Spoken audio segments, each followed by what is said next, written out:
Are you talking about Touring Car Masters, Matthew, or Brad Jones? Brad Jones. Right. He's with us here. That's the best segue you've ever had, Bradley. Oh, it's fantastic. In fact, I'm busy on my computer entering the competition. Let's have a look at the grid. A bit of a shake around in race 1 for round 6 of the championship. Keith Kasuki's put the XB GT Falcon on pole from Andrew Medicki. Jim Richards, Eddie Albanese alongside in another of the XB GTs. Then Paul Freestone. And you'll notice car number 18 is not John Bowe. It's Stephen White, the V8 Ute driver. Now, we should point out, John Bowe did practice the car yesterday. There was an incident in practice whereby he was wanting to go to the pit lane. He was being directed to go to the paddock.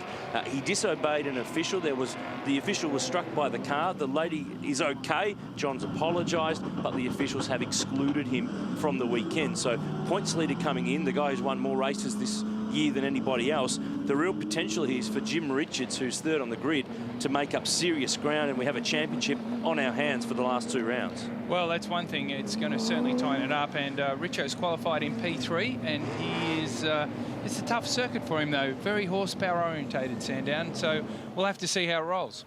And that is the Keith Kasuki Falcon. That's the car Glenn Seaton drove, you might remember, a couple of years ago. And having a chat around the paddock, I'm hearing numbers of 700 horsepower coming out of this thing, and 250 k's down the back straight here, which is not far away from a V8 supercar. It just finds it a little bit harder to get it to the ground. I'll bet you Moffat wishes he had that sort of horsepower back in the day. I mean, they are a fantastic looking car, aren't they? Two-door Falcon. It was the stuff that dreams were really made of in back when Moffat and Bond finished 1-2 at Bathurst. I think it was 77? 77, correct, in the XCs. And the Aussie cars have been competitive in TCM. Of course, the American Mustangs and Camaros have really been the backbone of the category since its inception back in 2007, as they all line up on the grid. So it's Keith Kasuki in a Ford on the front row with Andrew Medicki, highly experienced open wheeler and touring car driver in the Chevy Camaro that's owned by Bob Middleton. Jimmy Richards, as you mentioned, in the Falcon Sprint, the 289 cubic inches. What he gives away in engine capacity, he makes back up in terms of under brakes and all-round driving ability. The guy is a superstar of Australasian motorsport, and he starts alongside Eddie Albanese in another of the XB GTs. This car was crashed here at Sandown last year. It's repaired, it is back, and it is ready. Greg Crick too in the Charger. He's always a contender, and Stephen White takes over the John Bowe Dunlop Super Dealer Mustang. He started, having never driven this car, he'll start from 7th. He's only 2 seconds away from pole. Not a bad effort. One of the most historic venues in Australian motorsport. Turns back the clock. Touring Car Masters away. Jim Richards is away trying to find some free track down to turn 1. Well, it's 5 wide in the middle of the pack. The Porsches are trying to find themselves some space, but it's Andrew Medicki who leads. Greg Crick locks the Charger up, makes it around turn 1, but Medicki through the lead. Kasuki, the pole man, is back to 3rd, and Jimmy Richards has got some work to do. Well, this is always going to be a tough ask for Jimmy. The car is not quite as fast as some of these others in a straight line, but really, really good on its tyres. And so we'll see some great racing, some other little Porsches there. This is a tough circuit for them, which is all about horsepower here at Sandown Park. Up and over the rise, down the back straight, jump on board the SLR 5000 Tirana with Jason Gomersall. And look at the vibration, the wipers moving in that car. Amazing. Up and over the top. And you just can't believe how fast this is. And then it's a big break and back to second gear. You see these cars are all jumping on the throttle, but what will happen in a couple of laps, tyres will start to give way a little bit, and then horsepower, it's pretty hard to put down on the ground, and that's when guys like Jim Richards hopefully will start to come back at a few of these guys. 12-lap race here at Sandown, 1 of 3 for the weekend for TCM. They were at Sydney Motorsport Park just a few weeks ago on Father's Day for the annual Muscle Car Masters, and Richards is already starting to work his way forward down the inside for 3rd spot in the Falcon Sprint. Freestone next in that distinctive Camaro. Wayne Mercer out wide. Gomersall follows him towards the gravel. Which is very difficult. You know, you see a guy brake and you think, wow, he's going in deep, and you brake a little bit later, and next thing, you're both arrowing off the circuit. Rule 1, don't watch the guy in front. Yeah, don't use him as a brake marker. Back on board with the Tirana, and a couple of years ago, TCM opened up the window in terms of the year eligibility to get some more Aussie-built muscle cars in, and I hear there's another SLR 5000 coming, and pretty keen to get some XU1 Tiranas beefed up and competitive and back on the road again, which would be fantastic because they were the giant killer of the day. Yeah, absolutely. If we could breathe on them a little bit and get a bit of grunt out of them and have them competing in this, it would be fantastic. Steve Mason, that number 3 Mustang fastback. Mark King here in the red Camaro. But it's pretty willing in this tail end of the top 10 and just outside as well. The Porsches love this last little segment of corners, but then they get to the straights and there's no chance. Greg Keane in front of his wife Amanda Sparks, and they better look after one another this weekend in racing because they're parked next to one another on a plane for 8 hours to Singapore next weekend. If it goes wrong this weekend, that could be a long trip. Here's a move down the inside. Tony Karanfilovsky in that Mustang that he debuted a couple of rounds ago. We've seen him in an Alpha, a Falcon, and now he's in a Mustang, and this is a really nice car. Glenn Seaton's done a little bit of the driver development work on this machine. It looks the part, and he's starting to move his way up onto and into the top 10. Kasuki, in fact, has broken Gavin Bullis's lap record from last year by 0.2 of a second. Here's the front. Andrew Medicki leading the way. And he's ever edging up towards Medecki. I think there's a chance that he's going to be on him in another lap or two. And Kasuki's a guy who's been in TCM for a couple of years, took over this car that Glenn Seaton drove a couple of years ago. John Bowers done some driver coaching with him, and run by Dick Savvy, who's running a range of cars in TCM. This thing is a jet. Remember seeing it at Bathurst a couple of years ago. No one could touch it in a straight line. How about Jim Richards? New lap record, a 1:16.20 that time across the line. He might not have engine size, but boy, that thing still goes. Well, Richo, if you had $1 for every lap you'd done around here, you'd actually be a pretty wealthy guy. He's doing a great job. I mean, one of the things I love about this class is these are the cars that have been around forever. See, Cricky there, getting his car sorted out. He's climbing all over the back of White in John Bowers' car. So you've got Falcon, Camaro, Mustang and Charger all together here. And although this category's for old cars, don't be fooled. Lots of the bits in them are worth a bit of money and quite modern. No one can touch that XB GT down the back straight. Abonisa in P4. Back to the front. Medicki leading. Kasuki going with him. And the last round of the championship at Sydney Motorsport Park, we had 3 different winners, and Medicki was one of them with John Bowe and also Bill Pye, who made a run in a Porsche 911. But it's been Bowe who's dominated the season in this car. Mustang Sally, they call it. But as we mentioned earlier, if you've just joined us, John Bowe has been excluded from the weekend.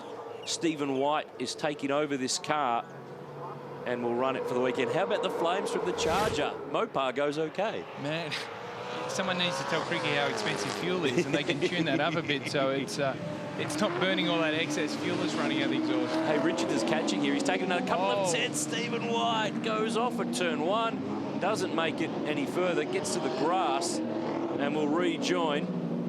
He's still finding his way. He's used to driving a V8 Ute, so this is completely different. All a last-minute call-up, and he and John Bowe both share the backing of Dunlop Super Dealers, so hence that's the link to put him into this car to fill in and wave the flag this weekend. Let's have a look again. Oh, it was Greg Crick who lost the rear. A little bit of a tap. Saving on, he could save on fuel, but he could also save on rubber. White just moving across the braking zone a little bit, but Crick was already going. Well, in fairness to Crick, he was trying to get out of the way. He realised he'd gotten in too deep, and he was way out that side, and White didn't quite see him, and so he moved across and there was a touch. Rory O'Neill's Porsche, they were worried that this car had some problems that might not start. It made it to the start. It will not make it to the finish. He's parked where back in the day the old pits was based in that element here at Sandown, but it's Andrew Medicki who leads the way at the moment. The Camaro man is out in front, but don't count out Jim Richards. He's coming on strong. Half race distance at Sandown. At Sandown for Keith Kasuki, the XB-GT Ford was contending up front, dicing with the Hall of Famer Jim Richards, but he's just rejoined because of this Brad Jones, down to turn 2. And look at the back wheel hop on the Falcon. He's locked the rears, and it's chatted like that, and and he hasn't put his foot on the clutch, so when the thing's rolling around, it's stalled and it's filled the engine full of petrol, and it took him forever to start it. This was Wayne Mercer in the Ford in front. Jason Gomersall again follows him off. They're getting used to this. Where one goes, the other does. Just got a big star on the windscreen as well. This is where Mercer ended up, though. He spun to the inside and made some contact with that guardrail. Wilson security signage not too secure when it's made of polystyrene and getting hit by a Falcon. John McMillan will not be happy about that. Good shot of the Wilson security flying through the air, though. Nice rotation. I think it's 5.2 for the landing, though. Good slow-mo. And then the guardrail's coming. Wait. Uh-oh. This will leave a mark. Ooh. And that's a really good show of the absorption of the guardrail from the energy of that car, and then bang, stops. He has managed to get it running, but out in front, Andrew Maniki still leads. This is Stephen White, who is on board the John Bower Mustang. He's sitting position 7 at the moment with 4 laps to run. John Bower is the man you speak of, and JB is standing here in pit lane. We know why, but do you believe the punishment fit the crime?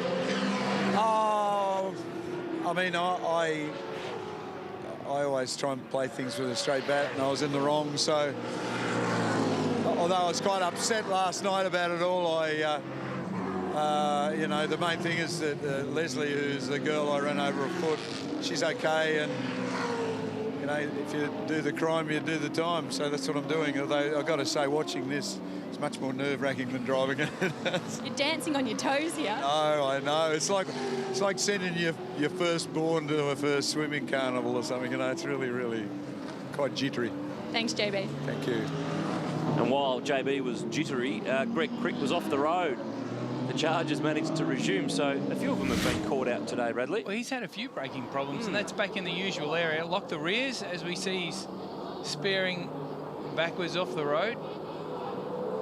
He has got going again, but he's back to 14th. And when Jimmy Richards got delayed by Keith Kasuki's spin, he lost about 3 seconds on that lap, and the margin to Andrew Mediki is now 6.38. So that is a race-winning margin for Mediki to bring it on home.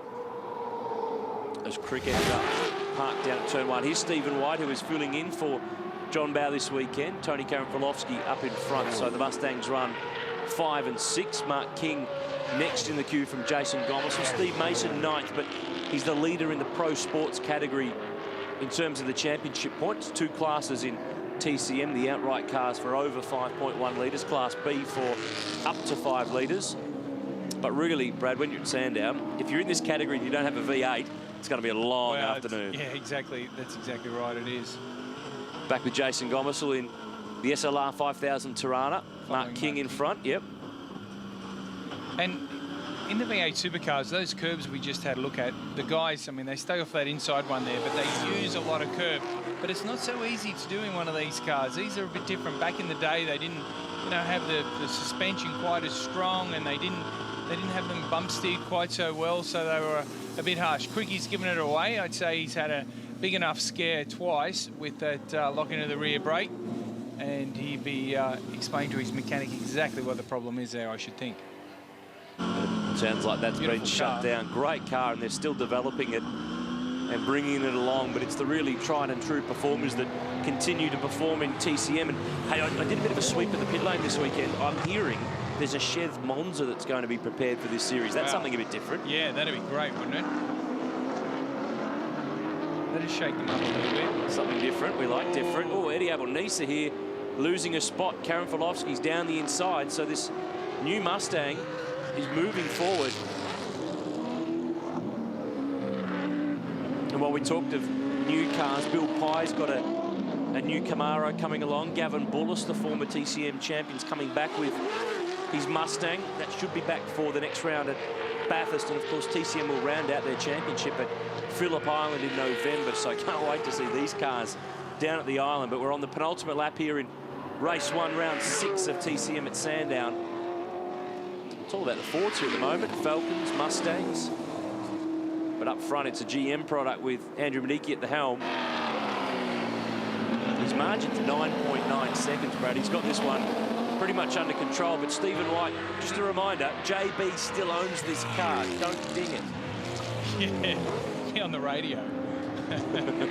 You're laughing evilly. Yeah, I know how it feels. It's not easy watching your car when someone else is driving it. Is that how it felt when he used to drive your cars? I was in another one, so I didn't get to see him that often. Last Great lap. job. Yeah, Stephen. it's done very well to just step into a car that you've never put your backside in, and it's completely different and foreign to everything that he's been driving of recent times. Of course, such a great pedigree. Steve White did open wheelers both here in Australia and overseas. Went away for quite some time in his motor racing career, but never lost the passion and has worked his way back into it. Runs in the V8 Utes with a car that's got an entry from Erebus Motorsport. But back to the front here, Andrew Mediki's wondering where is everybody. And he's barely touching the curves, just scooting across where he needs to. When you've got a lead 11 seconds, pretty easy to be pinpoint accurate. And he's going to pick up where he left off last year. There were 2 TCM rounds here at Sandown last year. He won the last race in the last round of the championship. So the return here to Melbourne and to Sandown will fall his way. So Andrew Medicki off the final turn. This will be another win, his second of 2013. Andrew Medicki picks up race 1 of the weekend. Daylight second. Jim Richards, well, he's really second, isn't he? But it is a long way back. Did set a faster lap of the race than the Camaro, but the margin was just too much. And well done, Paul Freestone. That's a great drive. Home in third in the Camaro. So a drag to the line. Stephen White might grab himself a spot here. P5, and he gets it. Absolutely. Great job. In the Dunlop Super Dealer Mustang, Jason Gomersall has not made it to the line. The Tirana's looped it within sight of the flag. Top 10 finish has gone begging. What a good day to be a Tirana man. And he has to wait and watch as they just all go by. Let's have a look again on board. Whoa, that went a long way in. Straight out through the sand, through the grass. Lucky nobody was going already through the final corner. You know, I suspect he might have had either a suspension component brake or I think I heard him say no brakes then in that little bit of in-car just at the end. So Andrew Medicki picks up the win, cruises home by 13 seconds. Steve Mason, the debuting Andrew Adams, and Greg Keane round out the top 10 in another interesting Touring Car Masters race. Of course,